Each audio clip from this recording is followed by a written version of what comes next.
এই নৃশংস ঘটনার আজকে নিয়ে দ্বিতীয়বার যে আমি শোক প্রকাশ করছি, দুঃখ প্রকাশ করছি এবং এই নৃশংস ঘটনা যাতে আর না আমাদেরকে প্রত্যক্ষ করতে হয় তার জন্য সার্বিক আন্দোলনের ডাক দিচ্ছি। আগের দিনও বলেছি, আজকেও বলছি,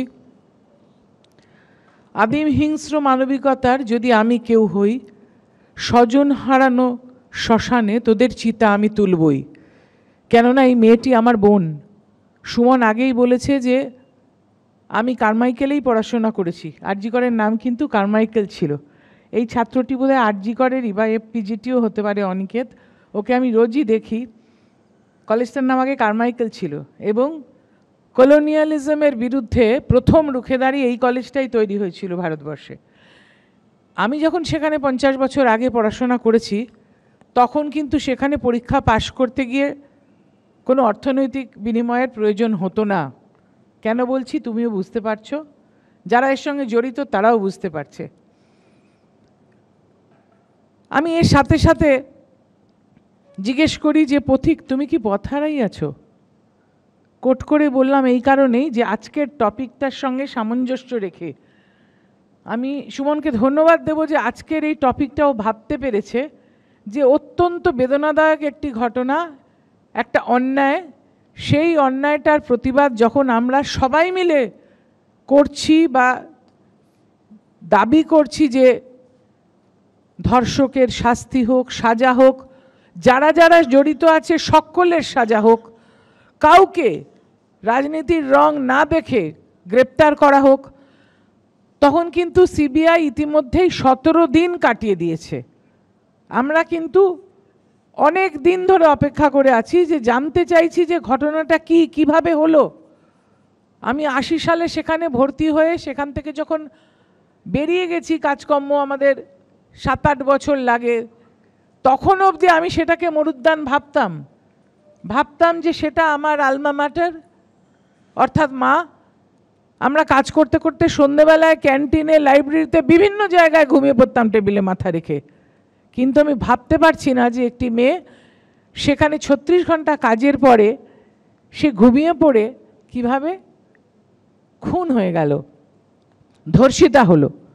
আমিও তো একটি মেয়ে, তখন তো আমারও 17-18 বছর বয়স ছিল। এরকম কিন্তু আমি কখনো দেখিনি।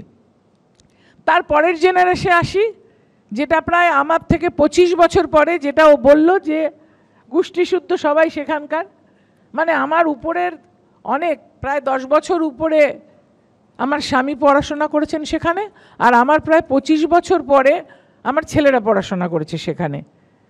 তারাও কিন্তু যেত এবং বাড়িতে যখন দাগ টাগ ছিটে টিটে নিয়ে ওটি করে ফিরতো পরের দিন সকালে, আমি বলতাম কি রে তোরা ঠিক মতন একটা জায়গায় শুতে পারিস নি? বলো মা জায়গাই তো নেই। আমরা মাটিতে, ওটির মাটিতে প্লাস্টিক শিট, যেগুলো আমরা ম্যাকিনটস বলি, গায়ে দিয়ে অপারেশন করি, সেইটা পেতে শুয়েছিলাম সারা রাত্রির। সারা রাত ওটি চলেছে, মাঝে মাঝে শুয়েছি মাটিতে, মাঝে মাঝে উঠেছি।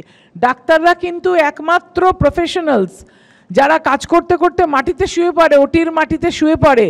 পরের পেশেন্ট এমার্জেন্সি কখন আসবে তাড়াতাড়ি উঠে তাকে বাঁচাতে হবে বলে তারা মাটিতে শুতে আপত্তি করে না। আমার জানা নেই যে কোনো প্রফেশনে, এই যে এখানে আমরা বসে আছি, এটা একটা অত্যন্ত গুরুত্বপূর্ণ আলোচনা হচ্ছে এবং সুমন অত্যন্ত ভালো সঞ্চালক, বা যারা হয়তো নাটকে আছেন, থিয়েটারে আছেন, কেউ রাত্রিরে কাজ করতে করতে বিছানা নেই বলে মাটিতে শুয়ে পড়ছে, এটা ডাক্তাররা ছাড়া আর কেউ কিন্তু করে না। সেটা হচ্ছে আমি পাশ করার 25 বছর পরে। কিন্তু তখনও কিন্তু আমি সেদিনও বলেছি যে ছাত্রীদেরকে কোলে বসিয়ে পরীক্ষা নেওয়ার একটা চল শুরু হয়েছিল, যারা আমি তীব্র নিন্দা করি, ঘৃণা করি। আমার ছেলেরা নিন্দা করেছে বলে তাদের কম নম্বর দেওয়া হয়েছে, তারা কিন্তু আজকে প্রথিত চিকিৎসক এখানেই। কিন্তু সেই যে কোলে বসে পরীক্ষা নেওয়াটা এই জায়গায় এসে দাঁড়াবে যে উৎকোচ নিয়ে পরীক্ষায় পাশ করানো হবে, বা কারোর থিসিস আটকে রাখা হবে যদি সে মুখ খুলতে সাহস দেখায়, এতটা আমি ভাবতে পারিনি। কিন্তু এখন সেটা হয়তো হচ্ছে। ওই যে পুরনো ঘটনাটা, যখন বলা হতো এটা করো তাহলে নম্বর দেবো, নাহলে পাশ করাবো না, ও তুমি তো অমুকের ছেলে, তার মানে তিনি তো আবার কালীঘাটে যান, তাহলে তোমার তো নম্বর একটু কম হবে, এইসব কথা তাদের শুনতে হয়েছে। সেই জায়গাটার অবনতি ঘটতে ঘটতে এই জায়গাটায় এসছে। কিন্তু আমি সেই জায়গাটাকে দোষ দিচ্ছি না, আমি সব রকমের অন্যায়কে বিরোধিতা করে বলছি যে আমাদের কিন্তু সম্পূর্ণভাবে এই ছাত্রছাত্রীদের পাশে থেকে এই আন্দোলন, এই লড়াইকে সামনে এগিয়ে নিয়ে যেতে হবে। দুঃখের সঙ্গে সুমনের আজকের যে ওর ট্যাগলাইন, সেটাকে মাথায় রেখেই বলছি যে এই আন্দোলনটা শুরু হয়েছিল, দাবি ছিল বিচারের, আর আজকে সেই দাবি হয়ে গেছে চেয়ারের। তাহলে ঘোলা জলে মাছ ধরা নয় তো কি? বিচার কখনো চেয়ারের সামঞ্জস্য হতে পারে না। আমরা বিচার চাইছি, আমরা ধর্ষিতার বিচার চাইছি, আমরা যা অন্যায় ওখানে হয়েছে বিচার চাইছি, যারা যারা ওর সঙ্গে যুক্ত সব কিছুর বিচার চাইছি, ছাত্রদের পাশে আছি। বলো কি করতে হবে, কতটা লড়তে পারো তোমরা, দেখি কত দূর যায়। আমরা তত দূর লড়বো যতক্ষণ না এরা, যারা এই দোষটা করেছে, যারা প্ল্যান করেছে, যারা মাথা, যারা পেছনে ছিল, যারা এখনো ধরা পড়েনি, আমরা প্রত্যেকের শাস্তি চাই এবং আমরা নতুন আইন চাই। আমি পার্লামেন্টে নিজে বলবো যে আমরা এমন আইন চাই, মহিলাদের হাতে এতটাই শক্তি আসুক শারীরিক এবং মানসিক, যে ধর্ষকের যেন কাস্ট্রেশন হয়, তাদের যেন ফাঁসি হয়। ভারতবর্ষের কোনো ধর্ষক যেন সাহস না পায়। কিন্তু স্ট্যাটিস্টিক্স বলছে 97% of all rapes are crime committed by people known to the girl. Domestic ভায়োলেন্সের মধ্যেও পড়ে এবং শীর্ষে আছে উত্তরপ্রদেশ, তারপরে আছে রাজস্থান, তারপরে আছে মহারাষ্ট্র। এগুলো ন্যাশনাল ক্রাইম রেকর্ডস ব্যুরোর ডেটা। তাহলে এই যে সার্বিকভাবে সারা দেশ জুড়ে পুরুষতান্ত্রিক সমাজের এই মানসিকতা, এটাকে ধিক্কার জানাতে হবে। এটার লড়াইটা মহিলাদের বিশেষভাবে এগিয়ে নিয়ে যাওয়ার অঙ্গীকার করতে হবে। আমরা আছি সঙ্গে। আমি কাপড় রং করতে করতে এখানে আসিনি, আমি 46 বছর রাজনীতি করছি, আরজি করেও আমি ছাত্র ইউনিয়ন করে এসেছি এবং আমি সারা পৃথিবীতে লেখাপড়া শিখে এসেছি। কোথাও আমি দেখিনি যে ছাত্রীদের ওপর এইটা করে কেউ পার পেয়ে যাচ্ছে। তাই ছাত্রীদেরকেও স্বাবলম্বী হতে হবে, শিক্ষিতা হতে হবে, মানসিক এবং শারীরিকভাবে বলশালী হতে হবে, যেন কেউ সামনে এসে চোখ তুলে খারাপভাবে না তাকাতে পারে। আর আমাদের যারা আমরা সংসার করি, যারা আমরা সন্তান প্রতিপালন করি, সেই মায়েদের উদ্দেশ্যে বলবো, নিজের সন্তানকে সেই রকমভাবে শিক্ষিত করে তুলুন যাতে করে মেয়ে যেমন বলশালী হলো, শিক্ষিত হলো, নিজের পায়ে দাঁড়ালো। আজকে 87 লক্ষ মেয়ে এই সরকারি ব্যবস্থাপনায় কন্যাশ্রীর মাধ্যমে লেখাপড়া শিখছে। তাদের শারীরিকও শক্তি সেই রকম হোক, যেটা আমি বললাম কাস্ট্রেশন যাতে সে করে দিতে পারে।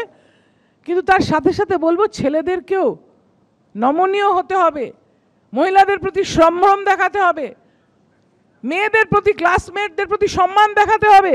আবার ভালোবাসাও থাকবে, ভালোবাসা ছাড়া তো হয় না। কিন্তু সেই ভালোবাসাটা যেন অত্যাচারে গিয়ে না দাঁড়ায়, সেই ভালোবাসাটা যেন ধর্ষণে গিয়ে না দাঁড়ায়, সেই ভালোবাসাটা যেন খুনে না গিয়ে দাঁড়ায়। ছাত্রদের বলবো এগিয়ে যাও, কিন্তু মাথায় রাখতে হবে ডাক্তারি যারা পড়তে এসেছে, যে ডাক্তাররা ম্যাকিনটশ পেতে মাটিতে শুয়ে থাকে, আজকেও তাই হয়। কেননা ইমার্জেন্সিতে ড্রেস চেঞ্জ করব, ঘরে গিয়ে শোবো, অর্ধেক জায়গায় ঘর নেই, আবার আসবো কলবুক পেয়ে ছুটে আসবো, সেটা না করে ওখানেই শুয়ে থাকে, ওরা ওখানেই কাজ করে।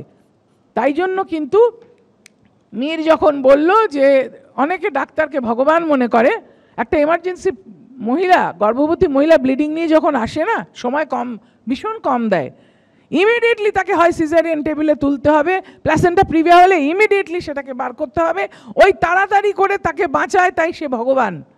কোভিডে তারা কাজ করেছে, তাই তারা ভগবান। তাই ছাত্রছাত্রীরা যারা ডাক্তার পড়তে এসছো, ডাক্তারি পড়তে এসছো, মাথায় রাখবে যে তোমরা কিন্তু সেই ভগবানের স্বরূপ হিসেবে পেশেন্টের সামনে। পেশেন্টকে কষ্ট দিয়ে কোনো আন্দোলন হয় না, কোনো ডাক্তার কিন্তু পেশেন্টকে কষ্ট দিয়ে হতে পারে না। আজকে দিনের পর দিন ধরে যে ধর্মঘট চলছে বা আন্দোলন চলছে, আমরা পাশে আছি। রিলে ধর্মঘট করো, রিলে অনশন করো বা রিলে দাবি রাখো, কিন্তু একটা গ্রুপ সচল রাখুক স্বাস্থ্য ব্যবস্থাকে। কেননা পরিষেবা নিতে কিন্তু ধনপতিরা আসেন না, পরিষেবা নিতে গরিব মানুষ দূর থেকে এসে ভর্তি না করতে পেরে ফিরে যাচ্ছেন। সেই গরিব মানুষের সহযোগিতা করতে, তাকে সুস্থ করে তুলতে তুমি অঙ্গীকারবদ্ধ। তাই ছাত্রছাত্রীদের বলবো, তোমরা পেশেন্টের পাশে দাঁড়াও। সিনিয়ররা আর কাজ করতে পারছেন না, কষ্ট হচ্ছে, 60 বছর বয়স হয়তো কারুর 59 বছর বয়স, তারাই 3 সপ্তাহ 4 সপ্তাহ ধরে রাত জাগছেন, কাজ করছেন, কষ্ট হচ্ছে। তার সাথে সাথে একজন প্রথিতযশা চিকিৎসকের উপর আমি ধিক্কার জানিয়ে বলতে চাই, আমি শুনেছি তিনি নাকি বলছেন 1000 পেশেন্ট মরে মরুক, তবু চেয়ারটা আমাদের চাই। তিনি বলেছেন একজন, আমি নাম বললাম না, তোমাদের এখানে তার ফ্রিকুয়েন্ট ভিজিট, সর্বঘাটে কাঁঠালিগলা একজন আছেন, তিনি বলেছেন 1000 লোক মরে মরুক, কিন্তু আমার চেয়ারটা চাই। তাই বললাম যে দাবিটা ছিল বিচারের, সেই দাবি হয়ে গেল চেয়ারের। এই চেয়ারের যে দাবিটা, এটাই হচ্ছে ঘোলা জলে মাছ ধরার টেন্ডেন্সি, এবং রাজনৈতিকভাবে সবাই মিলে যে রাজনীতি করছেন এই ইস্যুটাকে নিয়ে, ছাত্রদের আন্দোলনটা হাইজ্যাক হয়ে যাচ্ছে, পথ হারাচ্ছে। আমরা কিন্তু এইটা চাই না। আমরা কিন্তু চাই প্রকৃত দোষীকে ধরা হোক, প্রকৃত দোষীর শাস্তি হোক। এবং আজকে আমি পড়ছিলাম অ্যাসোসিয়েশন অফ ডেমোক্রেটিক রিফর্মস, তারা বলছেন যে সংখ্যক এমপি এমএলএ আছে তার মধ্যে 2 জন রেপ কেসের এমপি আছে ভারতীয় জনতা পার্টি থেকে, এবং 14 জন এমএলএ আছে।